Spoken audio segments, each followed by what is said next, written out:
बिस्मिल्लाहिर्रहमानिर्रहीम। अच्छा जी, आज हम लेक्चर 4 शुरू करेंगे। लेक्चर 4 शुरू करने से पहले मैं आपको बता दूं कि ये टॉपिक जो हम इस लेक्चर में कवर करेंगे, यानी कि प्रोसेस डिज़ाइन, ये टॉपिक बहुत एक इंटेंसिव और बड़ा ब्रॉड और बड़ा वसी टॉपिक है। इसको एक घंटे के भी लेक्चर में, यानी कि एक दफ़ा में कवर करना थोड़ा सा मुश्किल है। तो इसलिए मैंने इस लेक्चर को कुछ पार्ट्स में डिवाइड किया है।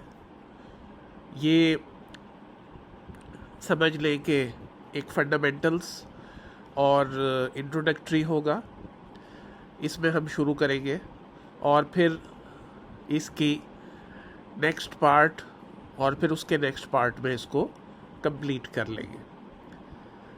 तो प्रोसेस डिज़ाइन, ये लफ्ज़ तो छोटा सा है, लेकिन इसमें पूरी एक सेट ऑफ एक्टिविटीज़ आती हैं जो ये डिसिप्लिन करता है, और वो क्या करता है और कैसे करता है उसको हम इस लेक्चर्स में डिस्कस करेंगे। अच्छा जी, प्रोसेस डिज़ाइन शुरू कैसे होता है? This is $100 million question. कि इसको जो टीम आप असेंबल करते हैं, ये काम करना कहाँ से शुरू करती है और उसको एक स्टार्टिंग कैसे आप गो अहेड देते हैं, और उनको कुछ डॉक्यूमेंट्स ज़ाहिर है इंफॉर्मेशन और प्रोसेस डेटा की शक्ल में उनको देना पड़ेगा, तब वो काम शुरू करेंगे। लेकिन फिर भी ये क्वेश्चन है कि वो पहली चीज़ क्या होगी जो वो जनरेट करेंगे। तो जनाब, सबसे पहले वो प्रोसेस डेटा और क्लाइंट की इंफॉर्मेशन लेकर जो वो काम करेंगे उसको हम कहते हैं प्रोसेस स्कीम। Process scheme.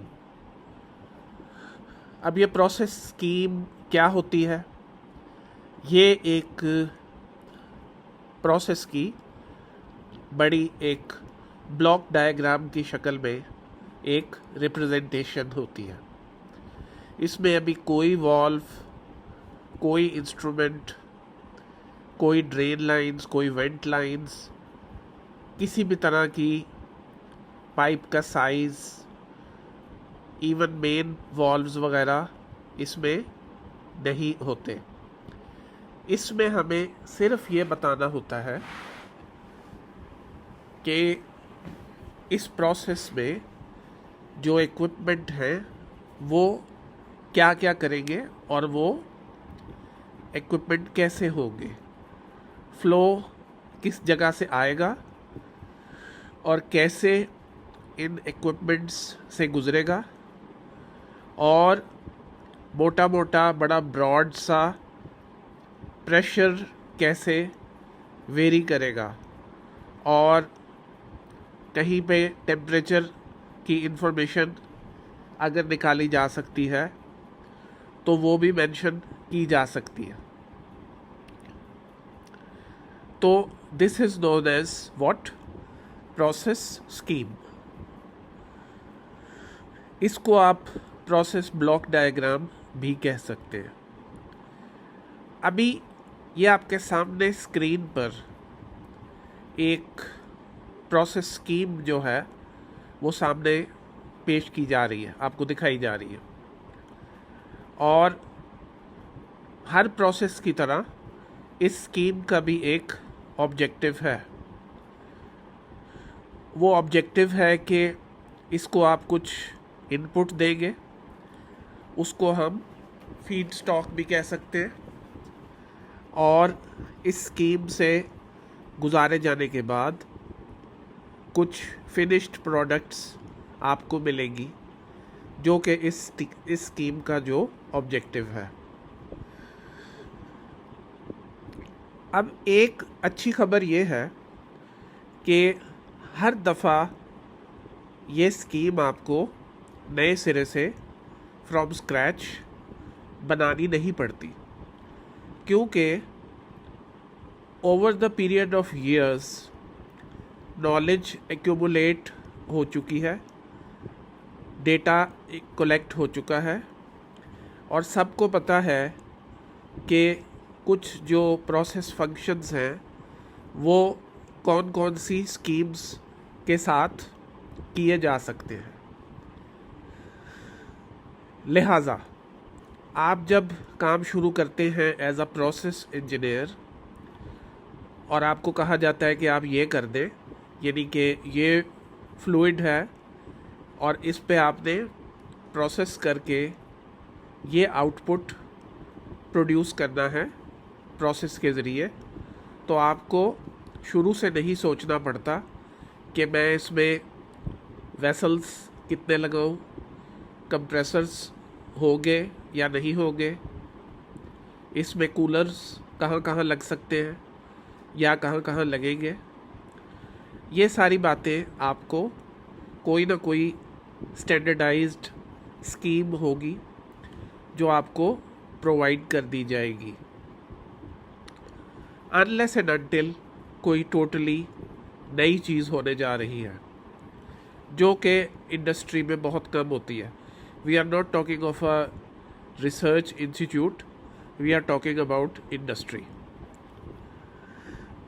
तो इसका मतलब ये है कि स्कीम आपको दे दी जाएगी। ये स्कीम जो आपके सामने है ये क्या बता रही है, अगर आप इसको पढ़ रहे हैं, आई एम सॉरी कि ये ज़रा डायग्राम, चूँकि उसमें मैं इंफॉर्मेशन सारी देना चाहता था तो उसका साइज़ ज़रा विजुअली थोड़ा छोटा है, लेकिन आई होप कि आपको अभी भी समझ लग रहा है कि ये बेसिकली क्या कर रही है।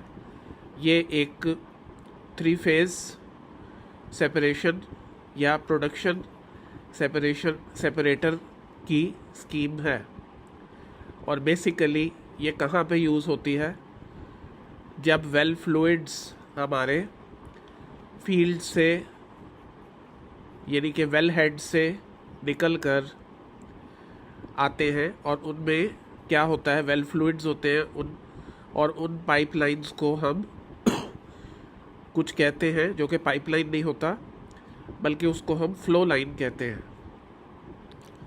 अब वो बहुत सारी फ्लो लाइंस मुख्तलिफ वेल्स से, well bye the way well heads एक ऑयल फील्ड में बाय द वे एक नहीं होता, कई वेल्स होते हैं, और वो वेल्स उनको एक ख़ास प्लान के ज़रिए ड्रिल किया जाता है।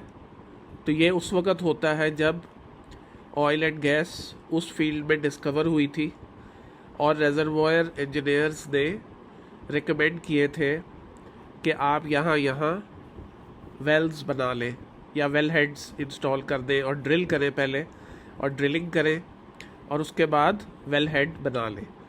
वेल हेड में क्या क्या होता है और उसके ऊपर कौन से वॉल्व्स का अरेंजमेंट होता है, उसमें मैं अभी ज़्यादा डेप्थ में नहीं जाऊंगा, लेकिन आप यूँ समझ लीजिए कि जैसे पानी का कुआं होता है उसी तरह एक तेल का भी कुआं होता है, एक वेल होता है, और इसमें से पानी की निस्बत बहुत ज़्यादा हाई प्रेशर से वेल फ्लूइड्स बाहर आते हैं। और पानी तो पानी होता है, उसमें कोई गैसेस नहीं होती, लेकिन इस केस में एक्सक्यूज़ मी, हमारे पास ना सिर्फ ऑयल है बल्कि उसमें वाटर भी मिक्स्ड है और उसमें गैसेस भी एंट्रैप्ड हैं। तो ये वेल फ्लूइड्स हैं और ये हमें मिल जाते हैं, और हमने इस स्कीम में क्या करना है कि उस वेल फ्लूइड्स में से पानी को अलग करना है, गैसेस को अलग करना है और ऑयल को अलग करना है, और ये सब करने के बाद ऑयल को हमें स्टेबलाइज़ करना है। स्टेबलाइज से मुराद कि उसमें वोलेटाइल कंपोनेंट्स यानी ऐसी गैसेस ना हो जो कि उसमें से रिलीज़ हो। तो स्टेबलाइज्ड ऑयल को हमने फिर किसी को देना है। तो ये स्कीम में आप प्रोडक्शन सेपरेटर को देख रहे हैं, एचपी सेपरेटर है। वेल्स से 3 फेज़ फ्लूइड आ रहा है और इस एचपी सेपरेटर में से गुजरेगा और इसने अपना काम करना है कि इसने वाटर को अलग कर देना है और ऑयल को अलग कर देना है। ये 3 फेज़ सेपरेटर कैसे काम करेगा ये हम अगली स्लाइड्स में थोड़ा देखेंगे। तो उसके बाद आप एचपी सेपरेटर के बाद आप उस स्ट्रीम को कुछ कूलर्स में से गुजार रहे हैं और उसके बाद आप उसको दोबारा एक लो प्रेशर सेपरेटर्स में से भी गुजारेंगे और साथ साथ उसकी वाटर को टोटली रिमूव करने के लिए emulsion treatment facility, emulsion treatment vessel को भी यूज़ कर रहे हैं। और फाइनली अगर आप बॉटम राइट पे देखेंगे तो आप उसमें से एक वेसल है डीगैसर, तो उसमें बचे खुचे जो वेपर्स हैं यानी कि जो गैसेस के कंपोनेंट रह गए तो वो भी आप उनको रिलीज़ कर देंगे और आपको टोटली स्टेबलाइज्ड ऑयल मिल जाएगा। उसके बाद जो वेपर्स रिलीज़ हो गए उनको हम 3 स्टेजेस में कंप्रेस कर रहे हैं। एक एलपी कंप्रेशन है, एक आईपी कंप्रेशन है और एक एचपी कंप्रेशन है। अब ये सारी बातें मैं आपको बता रहा हूँ और मैंने बताया कि ये स्कीम स्टैंडर्ड होती है, लेकिन as a process engineer of today यानी कि मॉडर्न एज में आपको कोई भी चीज़ as at the surface accept नहीं कर लेनी चाहिए। ये स्कीम कोई बॉयलर प्लेट स्कीम नहीं है कि आप इसको चेंज नहीं कर सकते। आप सेपरेटर्स का अरेंजमेंट बदल सकते हैं, आप कंप्रेसर्स के कम ज़्यादा कर सकते हैं, आप कूलर की टाइप को भी और कूलर की क्वांटिटी को भी चेंज कर सकते हैं। तो this is all up to you और यही कुछ करने के लिए आपको हायर भी किया जाता है। अगर स्टैंडर्ड स्कीम्स को यूज़ करना हो तो फिर प्रोसेस इंजीनियर की ज़रूरत नहीं रहेगी। तो बहरहाल रिलीज्ड गैसेस को हम कंप्रेस करके एक हाई प्रेशर पे ले जाते हैं और वो जो गैसेस हैं उनको हम प्रोड्यूस्ड गैसेस भी कहते हैं। प्रोड्यूस्ड गैसेस को हम रेजरवॉयर के अंदर दोबारा इंजेक्ट कर देते हैं और उसका मकसद ये होता है एनहांस्ड ऑयल रिकवरी, यानी कि उसके प्रेशर से जो वेल्स के अंदर नेचुरली जो प्रेशर था वो कम होता जा रहा था और डिप्लीट हो रही थी प्रोडक्शन, तो इस इंजेक्शन की वजह से वो प्रोडक्शन मेंटेन्ड रहे और प्रोडक्शन कम ना हो। ठीक हो गया।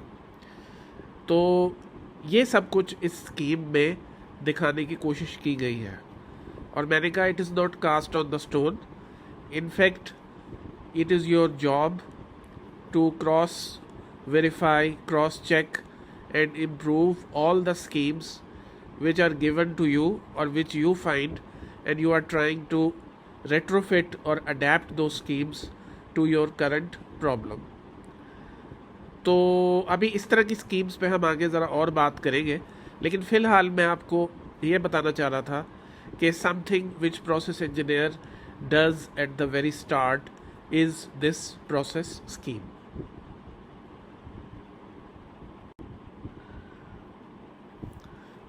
अच्छा जी, इस स्लाइड में मोर और लेस मैं वही बातें बता रहा हूँ जो मैंने पिछली स्लाइड में बताई हैं कि आपको फीड स्टॉक यानी कि जो रॉ फ्लूइड मिलता है हर प्रोजेक्ट में, उसकी प्रॉपर्टीज़ हर प्रोजेक्ट में बदलती रहती हैं।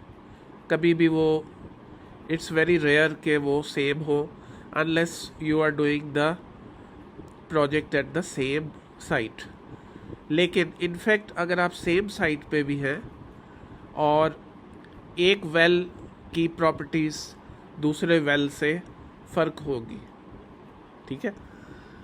तो और एक और बात कि एक वेल की प्रॉपर्टीज़ खुद अपने में भी over the period of time change होती रहेगी। आप नहीं कह सकते कि 2 साल पहले आपने एक वेल की जो प्रॉपर्टीज़ थी वो डिज़ाइन डेटा जो था, प्रोसेस डेटा था और उसमें ये कंपोनेंट्स थे, तो आप कहें कि नहीं जी वो तो मेरे पास डेटा मौजूद है तो मैं उसको यूज़ कर लेता हूँ। लेकिन होगा ये कि वो प्रॉपर्टीज़ वक्त के साथ साथ इतनी वॉलेटाइल होती हैं, इतनी तेज़ी से बदलती हैं कि क्लाइंट्स को वो बड़ी रेगुलर बेसिस पे उनको वो मेजर भी करना पड़ता है। और वो कैसे होता है, हर वेल के जो प्रोडक्शन है उसको सेपरेटली मॉनिटर करना पड़ता है और ये आसान काम नहीं है। उसके लिए आपको डीगैसिंग स्टेशंस पे, डीगैसिंग स्टेशन ये वो फैसिलिटी है जो कि जिस पे ये लगाया जाएगा, ये जो आपको दिखाया जा रहा है, ये स्कीम लगाई जाएगी और ये रिसीव कर रही होती है प्रोडक्शन वेल्स से। तो डीगैसिंग स्टेशन पर ना सिर्फ एचपी सेपरेटर लगाया जाता है, इसको प्रोडक्शन सेपरेटर भी कहा जाता है, और उसके साथ साथ हमें एक और वेसल भी लगाना पड़ता है, उसको हम टेस्ट सेपरेटर कहते हैं। अब हर वेल के लिए अगर अलग अलग टेस्ट सेपरेटर लगाने पड़ गए और हर एक के लिए अलग अलग प्रोडक्शन सेपरेटर लगाने पड़ गए तो सारी डीगैसिंग स्टेशन पर ये वेसल्स ही वेसल्स हो जाएंगे, क्योंकि अगर 35 वेल्स से प्रोडक्शन आ रही है तो हर एक के लिए आप अलग अलग वेसल लगाने लग जाएंगे, तो उसका फुटप्रिंट ही फैसिलिटी का इतना ज़्यादा हो जाएगा कि आपके लिए मैनेज करना मुश्किल हो जाएगा। एक और वजह भी होगी, ये जो डीगैसिंग स्टेशंस होते हैं नॉर्मली एक नहीं होता, काफ़ी सारे होते हैं और ये अनमैन्ड होते हैं नॉर्मली, या ज़्यादा से ज़्यादा एक ऑपरेटर एक दिन में 1 या 2 चक्कर लगा लेता है। उसकी वजह ये होती है कि ये इसमें कंटिन्यूअस प्रेजेंस की इतनी ज़रूरत भी नहीं होती और ये होते भी रिमोट लोकेशंस पे हैं। तो हर इस तरह के डीगैसिंग स्टेशन पर प्रोडक्शन सेपरेटर भी लगाया जाता है और उसके साथ साथ टेस्ट सेपरेटर भी लगाया जाता है। अब टेस्ट सेपरेटर तो एक है और वेल्स जिनसे प्रोडक्शन आ रही है वो 30 है या 35 है या 40 है। तो आप कैसे पता चलाएंगे कि कौन सा वेल अच्छा परफॉर्म कर रहा है और कौन सा डिग्रेड हो रहा है और कौन सा डिप्लीट हो रहा है? क्योंकि अगर आप जो वेल अंडर परफॉर्म कर रहा है उसकी प्रोडक्शन को आप एक तो मॉनिटर अगर ना करें और उसको मिक्स कर दें सबके साथ, तो ओवरऑल आपकी प्रोडक्शन क्वालिटी भी गिर जाएगी और आप उस वेल की अगर कोई ट्रीटमेंट करना चाहते हैं तो आप उसको पिन पॉइंट ही नहीं कर सकेंगे। तो उसके लिए एक टेस्ट सेपरेटर के साथ साथ एक मैनिफोल्ड भी बनाया जाता है। अब मैनिफोल्ड में इस तरह का पाइप्स और वॉल्व्स अरेंजमेंट होता है कि आप एक वक्त में एक वेल को टेस्ट कर सकते हैं। आप चाहें तो 2 को भी कर सकते हैं, लेकिन यह है कि उसकी ज़रूरत नहीं पड़ती। आपको एक वेल की, हर वेल की हेल्थ के बारे में पता करते रहना है। तो आप उस मैनिफोल्ड को के ज़रिए आप वो मालूम कर लेते हैं। तो इसका मतलब ये है कि उस फैसिलिटी पर हम डीगैसिंग के साथ साथ टेस्टिंग भी कर रहे होते हैं। और उसके अलावा नॉर्मली वेल फ्लूइड्स में कुछ गैसेस भी ऐसी होती हैं जो कि हार्मफुल होती हैं।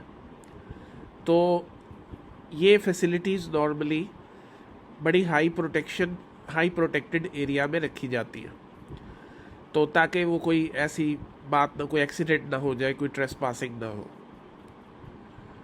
तो जब रिजर्वॉयर प्रोड्यूस करना शुरू करता है वेल्स के ज़रिए, तो वो बड़ी अच्छी कंडीशन में होगा। आपको एक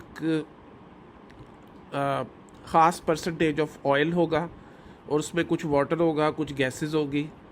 लेकिन वही रिजर्वॉयर जब कुछ देर, जो कि कुछ साल हो सकते हैं, प्रोड्यूस उसने कर लिया, तो एक नेचर का प्रोसेस है कि उसकी प्रोडक्शन एक तो आहिस्ता आहिस्ता कम हो रही है, और दूसरा उसमें ऑयल थोड़ा कम होता जाएगा, और उसमें दो चीज़ें जो दूसरी हैं वो बढ़ती जाएंगी, वो है गैस और वाटर। तो इसका मतलब है ऑयल अब कम हो गया लेटर स्टेज पे, और गैस और वाटर इंक्रीज़ हो गई। तो इसका मतलब है हमें ऐसा तरीका ढूंढना है कि ये जो गैस और वाटर है, ना तो इस वाटर को आप किसी और यूज़ में ला सकते हैं, क्योंकि इसमें कोरोसिव कंपोनेंट्स भी होते हैं, पॉइजनस भी होता है। आप उसको ओपन डिस्पोज ऑफ भी नहीं कर सकते, समंदर में भी नहीं फेंक सकते। तो इस प्रोड्यूस्ड वाटर को भी आपको सेफली या तो री इंजेक्ट कर देना है, और या उसको ट्रीट करना ज़रूरी है।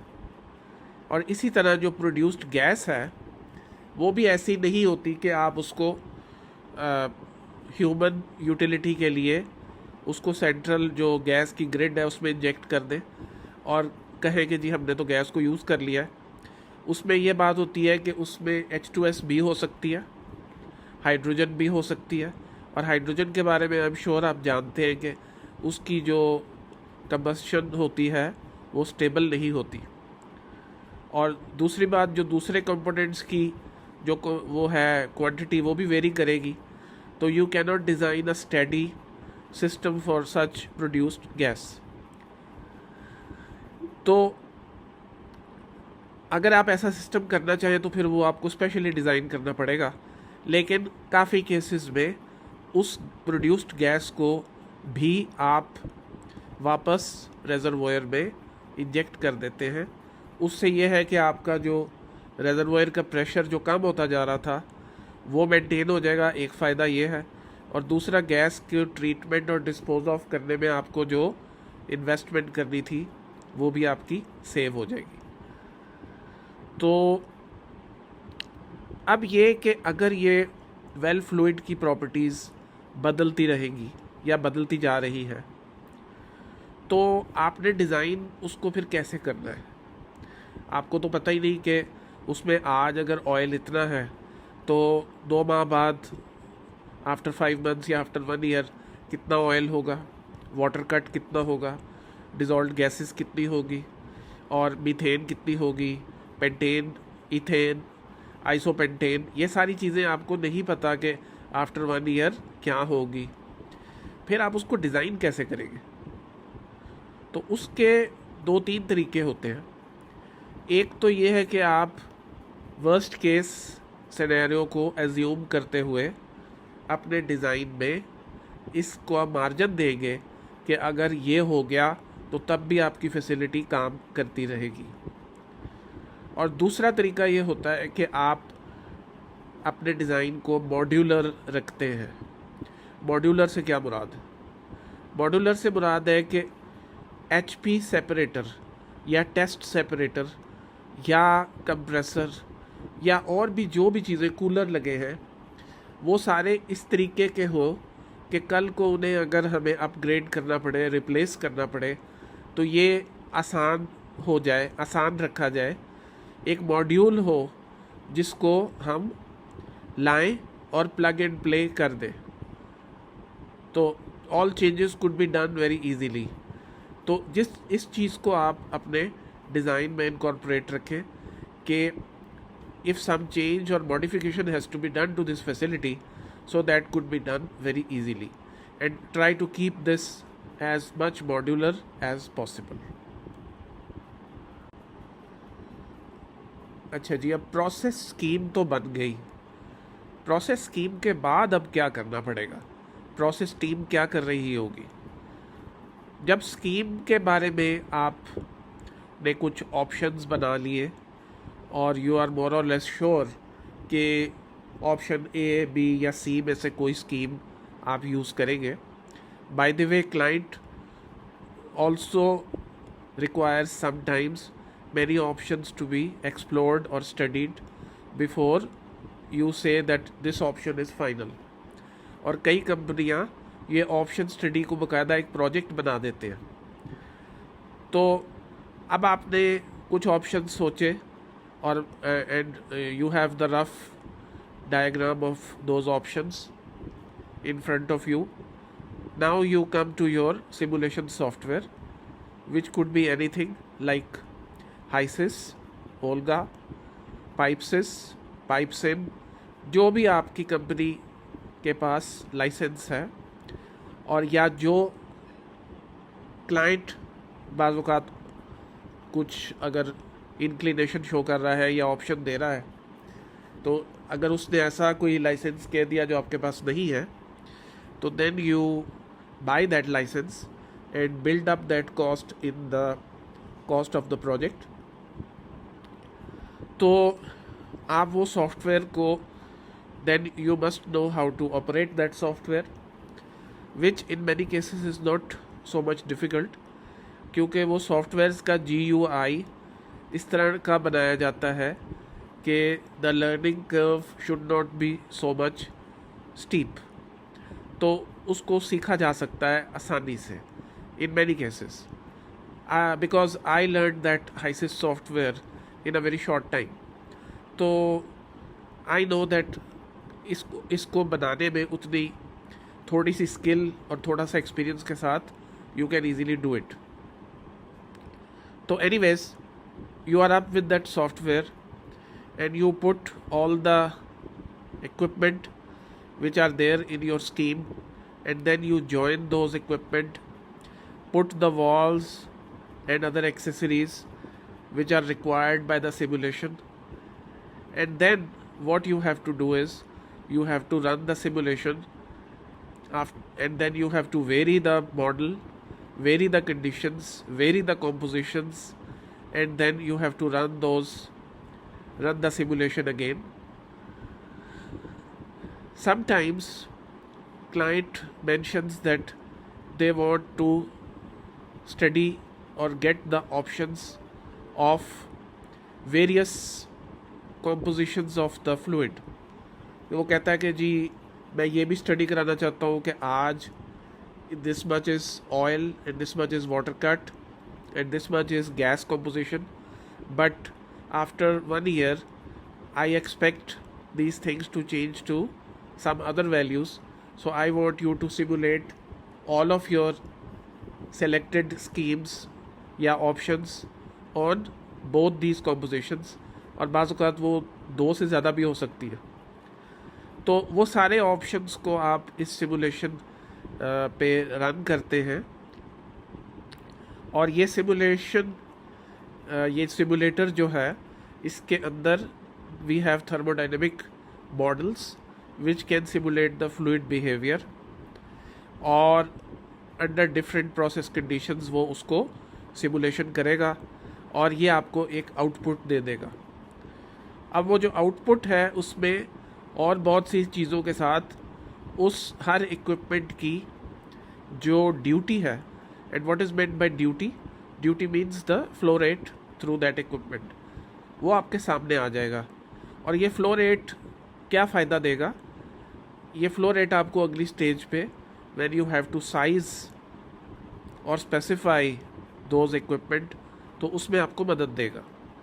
तो ये ड्यूटी और इन्फॉर्मेशन जो मैं अगली स्लाइड में डिस्कस करता हूँ, आप लेके अगली स्टेज पे चले जाएंगे और सारी वेरिएशंस को आप टेस्ट करेंगे।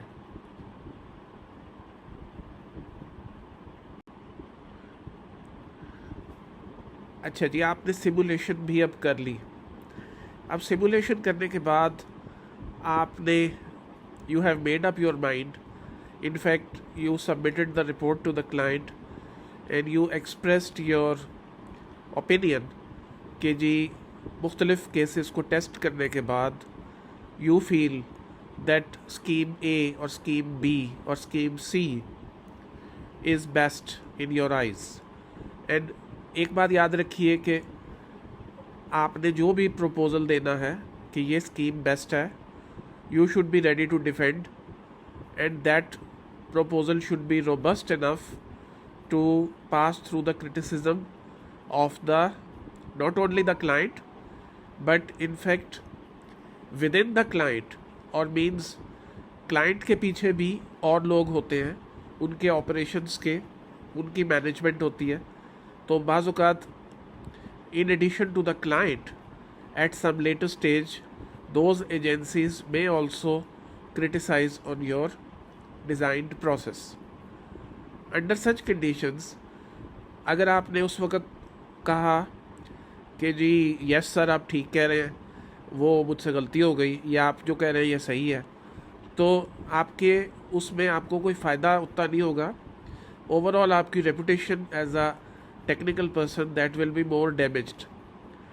तो इट्स अ गुड आइडिया कि what you propose that should be strong enough and you should be ready to defend it to your best effort कि जी ये जो मैं कह रहा हूँ ये सही है और ये उसके रीजंस हैं।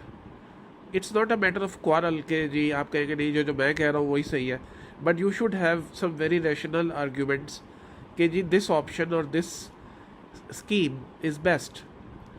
तो वो सब करने के बाद अब आपने एक डॉक्यूमेंट बनाना होता है which is eagerly awaited by downstream disciplines by the way. तो आप पे रोज़ हैमरिंग हो रही है कि जी वो डॉक्यूमेंट दिया जाए ताकि आगे कुछ काम हो। And the name of that document is PFD। ये पिछले लेक्चर में भी मैंने डिस्कस किया था। It's such a critical document. And PFD और process flow diagram forms the basis of many important downstream documents and one of them is plot plan। और plot plan को हम और डिस्कस करेंगे जब पाइपिंग की बारी आएगी, लेकिन in very short it is a general arrangement of equipment which piping discipline has to do और उसकी बेस पे आगे बड़े काम होने होते हैं। तो अगर जो PFD जो पहला डॉक्यूमेंट है, if that gets changed at later stage then it is a havoc, then it is a tragedy for the project। क्योंकि डाउनस्ट्रीम डिसिप्लिन्स इतना को काम कर चुके होते हैं कि वो सारा उसमें से बहुत 50% भी रीवर्क अगर करना पड़ गया तो आपका प्रोजेक्ट अगर लंप सम पे है एक्सक्यूज़ मी लंप सम पे है तो आपको वो मैन आवर्स के पैसे कौन देगा जो रीवर्क आपने किया। तो इसलिए PFD should be made very very carefully. Even जो इशू फॉर अप्रूवल है मैंने कहा या फर्स्ट इशू है, उसमें भी ऐसा नहीं होना चाहिए कि आफ्टर 2 और 3 इश्यूज़ उसमें ज़मीन आसमान का फ़र्क पड़ जाए। थोड़ी बहुत चेंजेस तो ठीक हैं, everybody is ready because it is the in the nature of project, but ये नहीं होना चाहिए कि पूरी की पूरी स्कीम बदल जाए। तो दैट इज़ वाई मैंने पहले कहा कि जो स्कीम है, अगर आपका क्लाइंट जो आपसे कम्युनिकेट कर रहा है वो नॉर्मली एक प्रोजेक्ट मैनेजर के लेवल का आदमी होगा, वो आपको कह देते हैं हाँ जी ये स्कीम सही है और आप कहते हैं हाँ जी ठीक है दैट्स ग्रेट, और आपने PFD पे काम शुरू कर दिया, बना भी ली।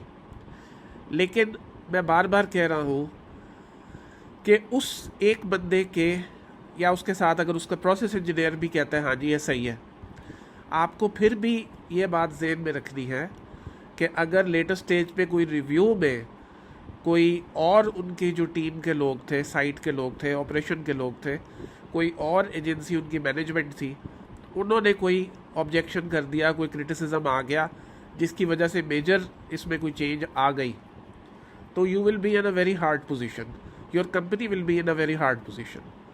तो आप उनके अप्रूवल के साथ साथ you satisfy your own self. अगर आपको लगता है कि आपके कंपनी में कोई एक्सपर्ट है, आप उससे ज़रूर मशवरा कर लें कि जी ये स्कीम है, तो इस पे कोई लेटर स्टेज पे कोई बात तो नहीं होगी, how it could be made better and whether my thinking style is best, इसमें कोई चेंज तो नहीं आ सकती, इसको कैसे ऑप्टिमाइज़ कर सकते हैं, ये नंबर ऑफ़ इक्विपमेंट को, इस हीट एक्सचेंजर को, इस एयर फिन कूलर को, इस नॉकआउट वेसल की ज़रूरत है कि नहीं है, इस हीट एक्सचेंजर की क्या इसकी लोकेशन, क्या ये सही है या कोई और सही है। तो ये सारी क्रॉस चेक्स जो हैं, but overall should be very very closely scrutinised before converting it into PFD. तो ये जो पीएफडी है ये कुछ हद तक रिजेंबल करती है हमारी प्रोसेस फ्लो स्कीम से, लेकिन आप देख रहे हैं कि equipment are represented in a much better way. A few valves are shown, obviously the main valves, not all the valves are shown. इसके अलावा few control valves are shown, और उसके अलावा आपको अगर कोई स्पेयरिंग है थोड़ी बहुत, वो भी दिखाई जा रही है।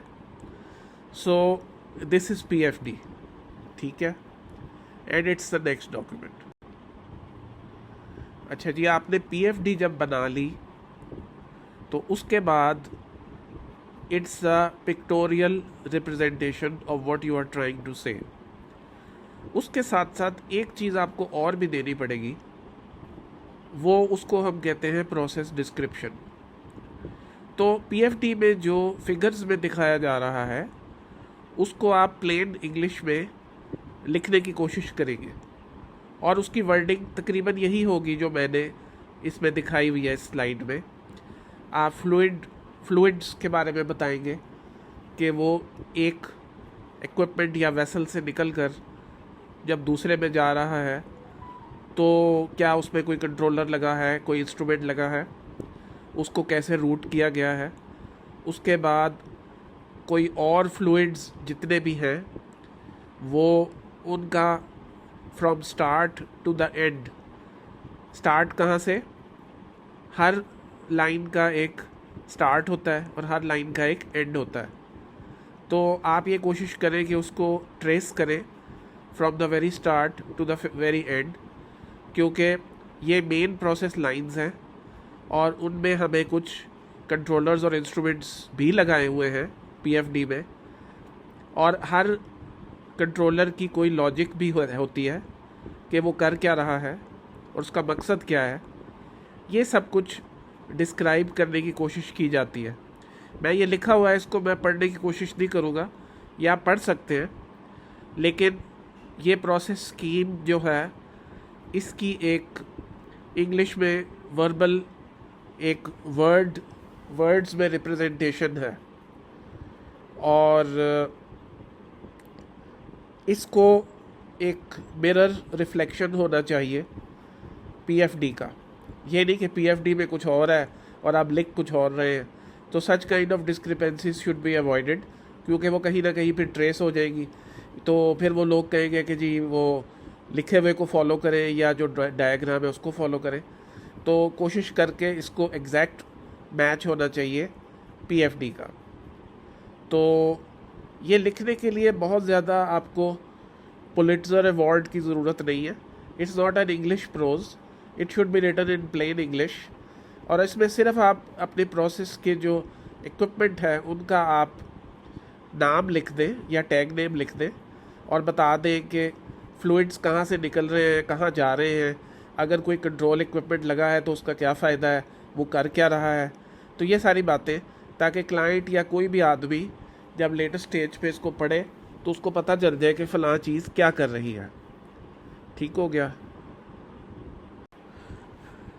अच्छा जी, पीएफडी के बाद अगर आप पीएफडी पे जो मैंने दिखाई है थोड़ा सा आप पीछे जाएं तो आप नोट करेंगे कि हर लाइन के साथ एक उसके ऊपर एक बॉक्स के अंदर एक नंबर लिखा हुआ है। तो वो नंबर जो है उसको हम क्या कहते हैं, उसको हम स्ट्रीम नंबर कहते हैं। Stream number. अब स्ट्रीम नंबर का क्या फ़ायदा है? स्ट्रीम नंबर का ये फ़ायदा है कि आप एक अगला जो आपका टारगेट है उसको हम कहते हैं हीट एंड मास बैलेंस। अब हम शुरू से पहले हमने एक फ़्लो स्कीम बनाई, प्रोसेस फ़्लो स्कीम थी, उसके कुछ ऑप्शंस थे, उस पर हमने काफ़ी ब्रेनस्टॉर्मिंग की, हमें लगा कि ये 3-4 स्कीमें अच्छी हैं। उसके बाद हमने क्या किया, उसको सिमुलेशन किया। सिमुलेशन हमने जो भी सॉफ्टवेयर था उसके ज़रिए किया, तो हमें क्या फ़ायदा हुआ, हमें ये पता चल गया कि मुख्तलिफ़ इक्विपमेंट की ड्यूटीज़ और जो कंडीशंस जो वो सिमुलेटर बता रहा है वो क्या क्या हैं। तो उसके बाद हमने एक को चूज़ कर लिया कि ये अच्छी लगती है क्योंकि इसमें रियलिस्टिक इक्विपमेंट ड्यूटीज़ आ रही हैं। वो सब चूज़ करने के बाद हमने एक डायग्राम बनाया, उसको हम PFD कहते हैं, जो कि मैंने बताया बड़ा क्रिटिकल है, बड़ा इंपॉर्टेंट होता है। उस पर पाइपिंग में काम शुरू करना होता है, बाज़ औक़ात सिविल वाले भी उसको देखते हैं। तो लेकिन mainly the piping is the one who receives this document and very ईगरली receives this. तो उसके बाद हमें एक और काम करना है, इन ऑर्डर दैट पाइपिंग वाले या मैकेनिकल वाले कुछ अपने इक्विपमेंट की या पाइप्स की साइजिंग करें, तो हमें उन्हें यह बताना पड़ेगा कि मुख्तलिफ़ जो लाइंस हैं जो PFD में शो हो रही हैं उनमें फ़्लो डेटा क्या है, उसमें प्रेशर टेम्परेचर क्या है, एंथैल्पी क्या है और मॉलिक्यूलर वेट क्या है। तो उसका ये फ़ायदा होगा कि वो जो पाइपिंग वाले हैं वो अपने मटेरियल की चॉइस, मटेरियल्स की स्पेसिफिकेशंस वगैरह बना सकेंगे। लेकिन ऑब्वियसली वो पाइप्स की साइजिंग नहीं कर पाएंगे, वो प्रोसेस ही करके उनको देगा, लेकिन उन्हें एक आइडिया हो जाएगा कि साइज़ क्या हो सकता है। And that can be changed by the way, लेकिन that change should not be too much. तो ये heat and mass balance actually simulation से ही लिया जाता है। तो वो आपको हर स्ट्रीम जो आपने डिफ़ाइन की थी उस सिमुलेटर में, वो उसके अगेंस्ट आपको उसकी सारी प्रॉपर्टीज़, उसका मोलर कॉम्पोजिशन रेट, उसका मास फ्लो रेट, उसके अंदर जो मुख्तलिफ़ फ्रैक्शंस हैं, ख़ास तौर पे वाटर है, H2S है, मीथेन या उसके और जो वोलेटाइल कंपोनेंट्स हैं वो हैं, और उसके अलावा टेम्परेचर और प्रेशर और एंथैल्पी के बारे में इंफॉर्मेशन देगा। और this heat and mass balance forms the basis for line sizing as well as for piping material specs, as well as for many other things. So this is also a very important milestone.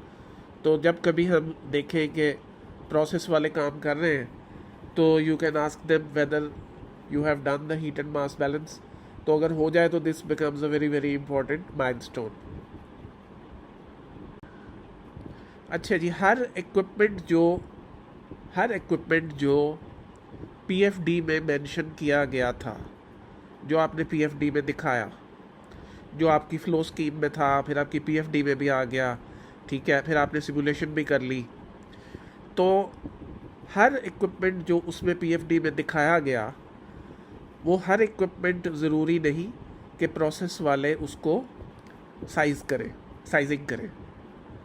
कुछ equipment हैं जो process वाले sizing करते हैं, और वो sizing करेंगे heat and mass balance की बेस पे, और अगर वो साइजिंग नहीं करेंगे तो वही हीट एंड मास बैलेंस से इंफॉर्मेशन लेके वो मैन्युफैक्चरर्स को या वेंडर्स को भेज देंगे, और फिर वो साइजिंग वेंडर करेगा। अब कौन से ऐसे इक्विपमेंट हैं जो प्रोसेस वाले साइजिंग करेंगे और कौन से ऐसे हैं जो वेंडर साइजिंग करेगा, तो उसकी एग्जांपल्स मैंने बता दी हैं। जो इक्विपमेंट इस तरह के हैं जैसे फेज सेपरेटर है, डिस्टिलेशन कॉलम है, और रिएक्टर है, तो इसकी साइजिंग प्रोसेस वाले करेंगे। तो इसकी प्रोसेस डेटा शीट बनेगी और इसकी वो साइजिंग करेंगे। लेकिन कुछ इक्विपमेंट जो है जिनमें one of those I have shown in the slide, जैसे पंप्स हैं, कंप्रेसर्स हैं, हीटर्स हैं, बॉयलर्स हैं, उनकी साइजिंग कौन करेगा?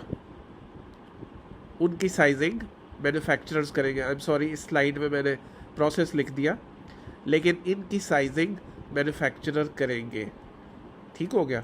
तो ये बताना बड़ा ज़रूरी है कि if you go to your process team and you ask them कि जी ये पंप जो है इसकी आप साइजिंग कर दें, तो वो आपको देख के कहेंगे जी आपको तो मतलब आइडिया नहीं है कि ये काम कैसे होता है। तो यू शुड नो कि कौन सी चीज़ प्रोसेस साइज़ कर सकते हैं और कौन सी चीज़ वेंडर्स को साइजिंग करनी है। अब उसकी भी रीज़न है कि प्रोसेस वाले पंप्स को क्यों साइज़ नहीं कर सकते, क्योंकि pump is a proprietary product, proprietary equipment. तो process people can not tell कि जी उसकी जो केसिंग है, जिसके अंदर वॉल्यूट है, उसके अंदर इम्पेलर है, तो उसका साइज़ आप इतना रखें, उसकी स्पीड को आप इतना रखें, और उसका नेट पॉजिटिव सक्शन हेड आप ये रखें, और उसका टोटल हेड इतना हो जाएगा, उस पर मोटर आप इतनी पावर की लगाएं। This is not the job of process. आपको सिर्फ वेंडर को ये बता देना है कि उसका स्ट्रीम का जो सक्शन पे प्रेशर है वो ये है, और जो डिस्चार्ज पे रिक्वायर्ड प्रेशर है वो ये है। तो and the vendor will size that equipment for you and will supply also. ठीक है? सो ये प्रोसेस का एक मतलब रोल कि कुछ चीज़ें प्रोसेस डिज़ाइन करता है और कुछ वो स्पेसिफाई कर देता है फॉर वेंडर्स टू डिज़ाइन। अच्छा जी, लास्टली इस लेक्चर को मैंने बताया कि 3 हिस्सों में मेरा करने का प्रोग्राम इसीलिए था कि इसमें ज़रा सा इंट्रो और अगले 2 में फिर इसको हम कवर अप कर लेंगे। लेकिन ये 3 मिला के भी प्रोसेस की एक टोटल आप कवरेज नहीं कह सकते। Process is a very vast field. अगर मैं इंडिविजुअल इक्विपमेंट पे जाऊँ, उनकी साइजिंग पे जाऊँ, और इवन P&ID एक ऐसी चीज़ है, उस पर काफ़ी लेक्चर लग जाए। PFD के ऊपर भी काफ़ी कुछ कहा जा सकता है, काफ़ी लेक्चर्स में बात हो सकती है। This is just an intro, this is just an intro, but this intro is valuable for not only the process but for other people as well. Piping के लिए भी, इवन प्रोसेस वाले भी मैंने देखा है कि उनकी they call themselves as process and उनका एक्सपीरियंस भी होता है। लेकिन एक्सपीरियंस का मतलब ये नहीं है कि आपको सिमुलेशन सॉफ्टवेयर चलाना आता है। मैंने बताया कि हाइसिस चलाना सीख लेना is not a very difficult job. उन्होंने उसको डिज़ाइन ही ऐसे नहीं किया हुआ कि आपको उसे कई साल लग जाएंगे सीखने में। ठीक है, आपके पास नॉलेज है, you know about fluids, fluid dynamics, या जो जो भी आपने केमिकल इंजीनियरिंग में पढ़ा, और फिर आप काफ़ी प्रोजेक्ट्स पे काम भी कर चुके हैं। लेकिन जो चीज़ प्रोसेस इंजीनियर्स में मैं कम देखता हूँ या कम देखी मैंने, वो ये है कि initiative to solve the problems. एक बनी हुई स्कीम को लगा के उसकी सिमुलेशन करके कह देना कि हाँ जी मैंने काम कर लिया है, this is not the way to do process engineering. आपको सॉल्यूशंस देने के लिए ही हायर किया जाता है, और आपको creatively you should come up with solutions और आइडियाज़, रादर देन एक बनी हुई स्कीम की वो सिमुलेशन करके आप कह दें कि जी ऐसे ये है और PFD बना दें। तो ये काम तो this is the job of a designer और a draftsman, but your role as an engineer is to come up with the optimum scheme. जो कि ऑप्टिमम से क्या मुराद है? ऑप्टिमम को ऐसे डिफाइन करेंगे, which should be least energy consuming, which should have least number of equipment, which should have commercially viable equipment.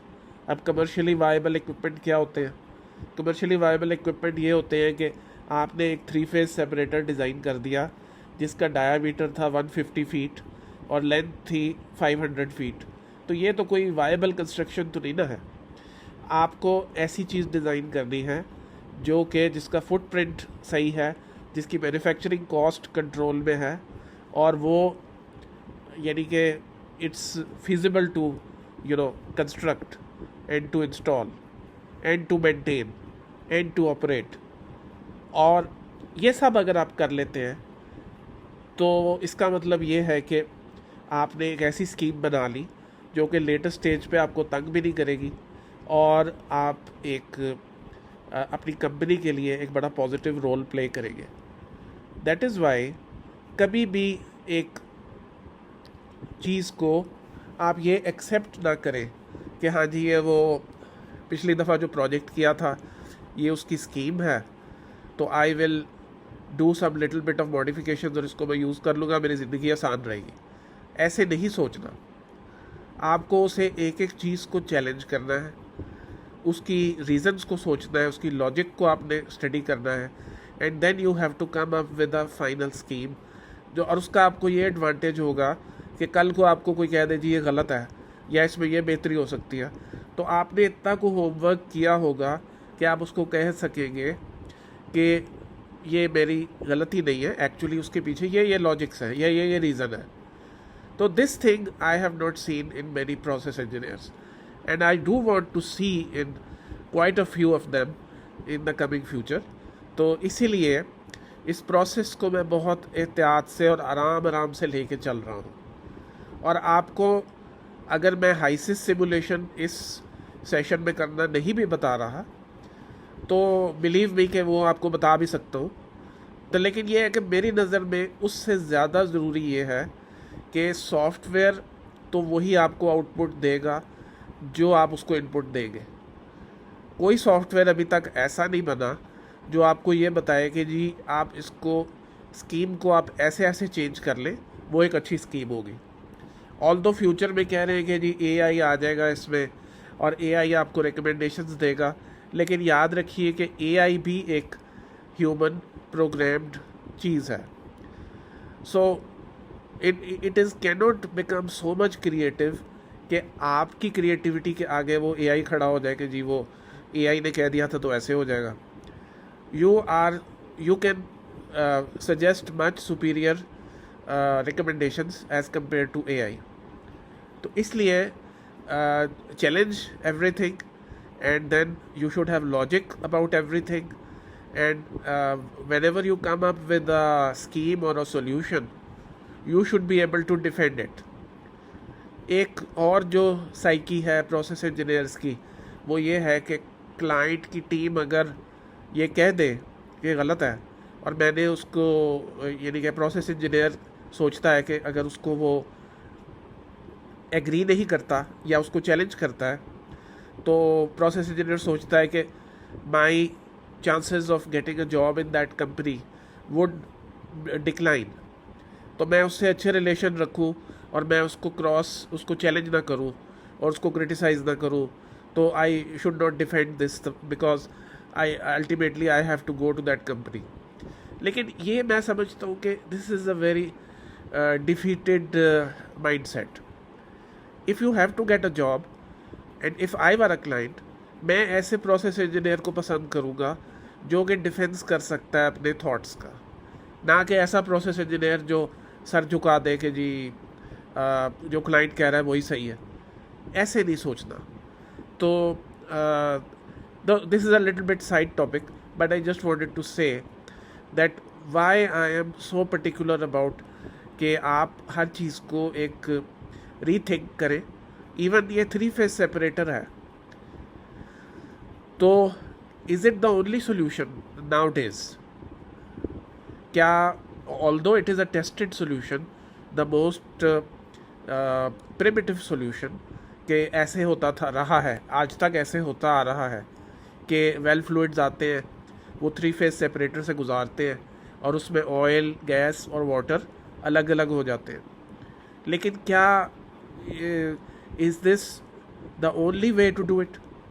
क्या कोई और तरीका है?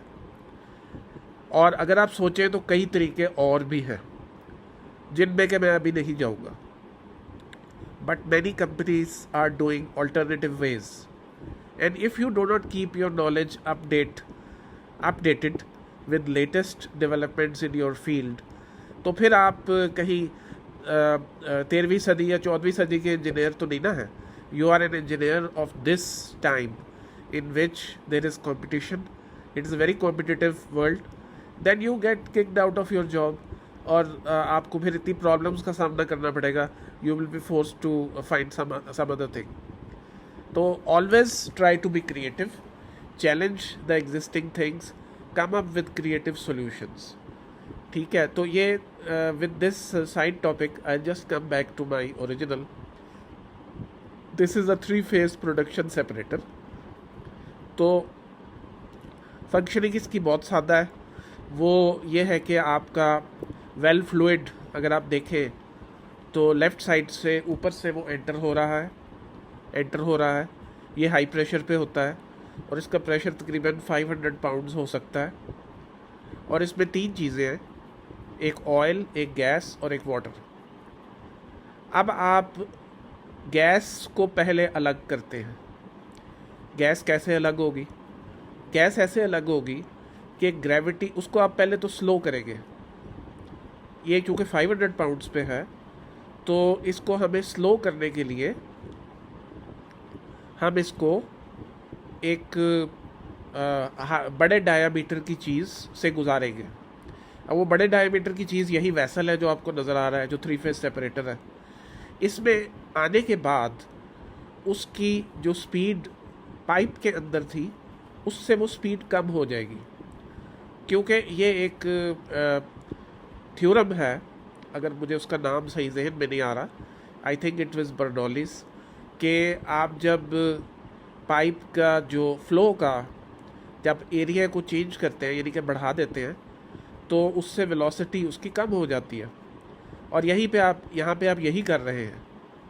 उससे वेलोसिटी कम हो जाएगी और वेलोसिटी कम होने की वजह से क्या होगा कि जो लिक्विड्स हैं उनको ग्रेविटी अपनी तरफ अट्रैक्ट कर लेगी और जो गैसेस हैं उनको ग्रेविटी उतना अट्रैक्ट नहीं करेगी. बाय द वे आपको पता होना चाहिए कि गैसेस पे ग्रेविटी का जो इन्फ्लुएंस है वो क्या होता है और लिक्विड्स पे क्या होता है. ठीक है, लेकिन गैसेस पे कम होता है या नेग्लिजिबल होता है. ठीक है, तो जो गैसेस पे नहीं होता तो वो गैसेस ऊपर रहेगी और जो गैस आउटपुट आपको राइट साइड पे नज़र आ रहा है उससे गैसेस निकल जाएगी. लेकिन ये कह देना कि उसमें कोई लिक्विड नहीं होगा या जो नीचे लिक्विड जा रहे हैं उनमें कोई गैस नहीं होगी, ये गलत है. जो गैस जा रही है उसमें भी थोड़ा बहुत लिक्विड होगा, कुछ कॉम्पोजिशन होगी, और जो नीचे लिक्विड जा रहा है उसमें भी एंट्रैप्ड गैसेस हो सकती हैं, जिनको हम लेटर इस सेपरेटर के बाद कुछ प्रोसेसेस के ज़रिए उसमें से वो जो एंट्रेंड गैसेस हैं उनको निकाल देते हैं, ताकि हमारा जो फाइनल प्रोडक्ट है वो टोटली स्टेबलाइज्ड हो जाए. एनीवे, सबसे पहले तो ये जो ऑरेंज सा आपको नज़र आ रहा है उसमें ऑयल और वाटर दोनों हैं जो कि नीचे बैठ गए या नीचे चले गए बिकॉज ऑफ ग्रेविटी. अब ऑयल और वाटर को आपने, दोनों लिक्विड्स हैं और उनको अलग अलग करना है. अब वो अलग अलग आप कैसे करेंगे? उसके लिए एक प्रोसेस है, उसको यूज़ किया जाता है, ये आपको सामने नज़र आ रहा है. उसको डीकेंटेशन भी कहते हैं या उसको स्किमिंग भी कहते हैं. ये क्या प्रोसेस है? ये प्रोसेस ये है कि ऑयल जो है, अगर आप कभी नॉर्मली भी ऑब्ज़र्व करें तो ऑयल पानी के हमेशा ऊपर आ जाता है. ऑयल पानी के हमेशा ऊपर आ जाता है. तो जब वो ऊपर आ जाता है तो इसका मतलब ये है कि अगर आप इस तरह का एक बैफल लगा देंगे,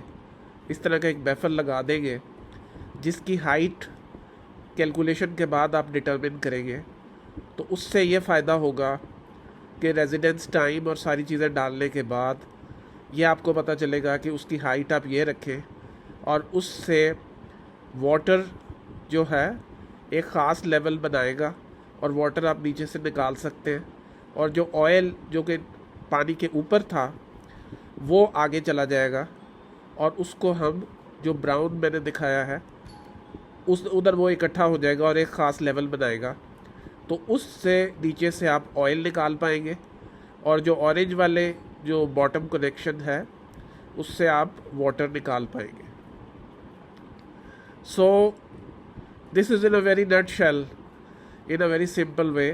Obviously, how much should be the size of this vessel, length or diameter, as well as how much should be the height of this baffle or wear inside the three-phase separator has to be determined. और उसके अलावा इस पर controllers भी लगाने पड़ेंगे जो कि वाटर और ऑयल का लेवल मेंटेन रखेंगे. तो which is a deeper discussion, we can do it sometimes in the future, but for this lecture I would stop at this. Thanks guys. और ये पार्ट 1 है